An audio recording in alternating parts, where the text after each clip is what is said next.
मोदी सरकार और भारतीय मिलिट्री क़यादत पर बढ़ती तनकीद के रद्दअमल में भारतीय फौज ने सोशल मीडिया की नई पॉलिसी जारी कर दी। इंस्टाग्राम, फेसबुक और एक्स समेत दीगर एप्लीकेशंस पर भारतीय एहलकारों के तबसरे लाइक या शेयर करना ममनू करार दे दिया गया है। BBC के मुताबिक भारतीय फौज ने सोशल मीडिया पर पाबंदी की नई पॉलिसी जारी की।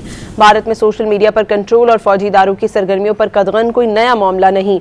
भारतीय फौज पर सोशल मीडिया के इस्तेमाल को सख्ती से महदूद करने के इकदाम ने कई संगीन सवालात को जन्म दे दिया। बज़ाहिर फौजियों पर सोशल मीडिया के इस्तेमाल पर पाबंदी को सिक्योरिटी से जोड़ा जा रहा है, मगर पस मंजर में अवामिल गहरे और तल्ख हैं। मुबस्सरीन के मुताबिक सोशल मीडिया पर पाबंदी का ये इकदाम ऐसे वक्त में किया गया जब फौजी एहलकार और साबिक अफसरान मोदी हुकूमत पर तनकीद करते नजर आ रहे हैं। भारतीय फौजियों की खुदकुशियाँ, कमजोर मुराल और बाज़ गैर अखलाकी सरगर्मियों पर सोशल मीडिया पर शदीद अवामी रद्दअमल सामने आया।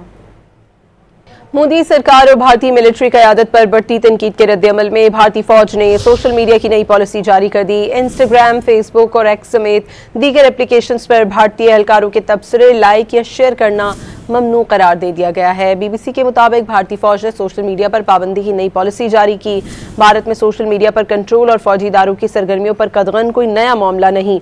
भारतीय फौज पर सोशल मीडिया के इस्तेमाल को सख्ती से महदूद करने के इकदाम ने कई संगीन सवालात को जन्म दे दिया। बज़ाहिर फौजियों पर सोशल मीडिया के इस्तेमाल पर पाबंदी को सिक्योरिटी से जोड़ा जा रहा है, मगर पस मंजर में अवामिल गहरे और तल्ख हैं। मुबस्सरीन के मुताबिक सोशल मीडिया पर पाबंदी का ये इकदाम ऐसे वक्त में किया गया जब फौजी एहलकार और साबिक अफसरान मोदी हुकूमत पर तनकीद करते नजर आ रहे हैं। भारतीय फौजियों की खुदकुशियाँ, कमजोर मुराल और बाज़ गैर अखलाकी सरगर्मियों पर सोशल मीडिया पर शदीद अवामी रद्दअमल सामने आया।